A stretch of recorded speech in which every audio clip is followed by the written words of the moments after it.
My name is Spencer Gosmano. If you know me and you're watching this, you're gonna think this is weird, but when this video is still here 20 years from now, it won't be. Again, my name is Spencer Gosmano. I'm the class of 2022. I was a member of the professional program in accounting group 30, so I graduated in 2023 with my bachelor's in accounting, my master's in financial management. I spent 5 years here at A&M from 2018 to 2023. I spent 3 years here at the Visitor Center from spring 2020, right before COVID started. If you're too young to remember that, look it up.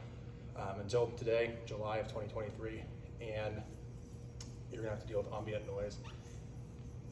What you're about to hear is arguably the wildest tour story you're ever gonna hear, and it's affectionately referred to in these circles as the Pop Smoke story.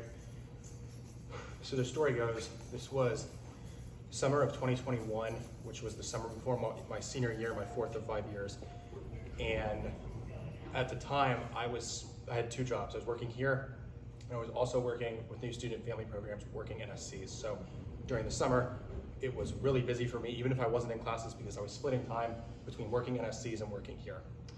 That's gonna come in here in a second. So this story starts, it's this guy named Evan. It's his first combo, and he's so new that like we haven't even ordered polos for the new tour guides yet. He's just wearing an A&M polo. And he's like normal first tour nervous. Everyone's like, okay, am I gonna remember to say this at the MSC? Am I gonna remember, all the different Wildcats? And so at the time we were coming out of tours during the COVID era, which the tours were a maximum of 9 people. So if you had 9 people on a tour, it was a huge deal. And Evan's first tour, I'm the guide who's with him. So I'm like, this is great. I'm not gonna have to do any of the work. And we're going through the tour and he's doing a really good job. I'm like, I don't know why you were so nervous. Like, this has been great. And Evan was from Virginia. He was able to talk to a family on the tour who was from Florida, because I'm from Houston, so like, I don't know anything about out-of-state tuition other than what I hear from other people. So Evan's going through the tour, he's doing a great job, and we get to the 12th man statue, and I'm like, this is great. I mean, I'm hot because it's the middle of the summer, but I haven't done any work, so I'm just kind of standing there looking pretty, and Evan is explaining the different parts, or the story of the 12th man, and we're on the statue, right? And we see this guy with beach blonde hair and a black Supreme hoodie and jeans. He looks like he could be related to one of the Paul brothers. He comes hauling ass across the street from right around where Rebs is. He just comes sprinting across the street towards us. And Evan keeps talking, it's his tour. He keeps telling the story of the 12th man. And this guy comes running up and he goes, did I miss it? Did I miss it? And I pull him off to the side and I ask, are you here for an NSC tour? Because again, at the time, I have 2 jobs, so NSC tours were in the afternoon, which was a horrible idea, but that's besides the point. I'm thinking, he's here for an NSC tour just later in the day, because our tour's basically over. I go, are you here for an NSC tour? And this guy goes, yes. And I'm like, that was fishy, but okay, those will start in Rudder at 3:30 or whenever. And he goes, well, can I still do the scream with you? And that should have been my first red flag. I was like, sure. So again, small tour relative to what we know now, 9 people plus this dude who looks like Logan Paul. And Evan is going through the 12th man. He starts doing the different parts of the yell, and he gets to the Wildcats. And he does the freshman one, he does the sophomore one, he goes, hey. And this guy from in the crowd with our tour goes, hey, RIP Pop Smoke. And very quickly, Evan and I exchange a glance of like, what was that? So we kind of brush it off, we keep going, and Evan does the junior Wildcat, we both do the senior Wildcat. And at this point, we're like ready to have the yell practice. The visitors are like, yeah, let's go. And this Logan Paul hybrid starts walking towards the statue. And I kind of like alarm bells kind of start going off. And he goes, can I get up there with you? And I'm like trying to make a good faith effort to include this guy, because like he just seemed like he was kind of an oddball. And I panic, I'm like, sure. So he gets up onto the statue, and I'm right here, Evan is like right here, and we are now bisected by the Paul brother. And as he gets up onto the statue, he has this black hoodie on, right? And I can see that he has like a microphone in his front pocket. And I'm like, oh my God, are we on camera? So there's this other guy across the street in a Bass Pro Shops hat and a Whataburger cup in his hand. And he's like giggling across the street. So I can tell that these two are in with each other. And at this point, I'm like, we gotta get out of here. Like, I don't know what's going on. So Evan's like, let's have ourselves fight and take yell practice. So Evan and I go, pass it back, Ags.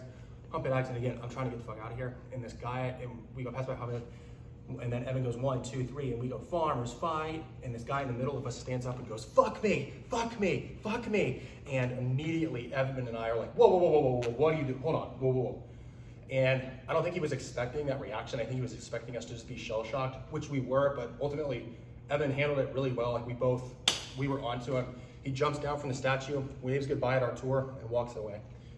So I take over. This is like the first time an experienced guide has ever had to take over in a situation like this. I'm like, I know this is really hard to believe that nothing like that's ever happened before, but nothing like that's ever happened before. So we're gonna do the yell again, and the visitors seem to be good sports about it. So we do the yell again. The visitors are really good sports about it. They were like, oh, haha, that was weird. And my heart rate's like 500. And we get back to the visitor center, and it's a summer, like it's the middle of July, it's a summer afternoon, and so there's nothing to do. So I walk into the back with Evan, and I go to the ambassadors, you guys are not gonna believe what the fuck just happened on this tour. So I tell this story, and everyone thinks it's hilarious. I'm still shocked from what happened. I'm like, what if he finds me? What if I'm on the internet? And afterwards, after I tell the story, Jake, he says, you know, like that's all well and good, but if it is on camera, you don't want Kelly's first time hearing about it to be when she sees the video. So you should probably go tell her.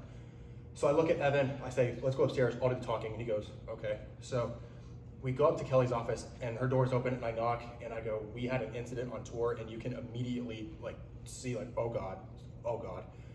So I am going through the story, and for whatever reason, I couldn't bring myself to say fuck me in front of Kelly, but I had no problem standing in the middle of her office overlooking Kyle Field doing this. That was like my weird blurred line of what I thought was okay. So I told Kelly the story. She said she was gonna write an email to everyone that was on the tour and apologize for what happened. And a year later, so the summer of 2022, the summer before my 5th year, it was the morning of an NSC. I don't have that job anymore. I'm just working here, but the first event of every NSC is in the auditorium.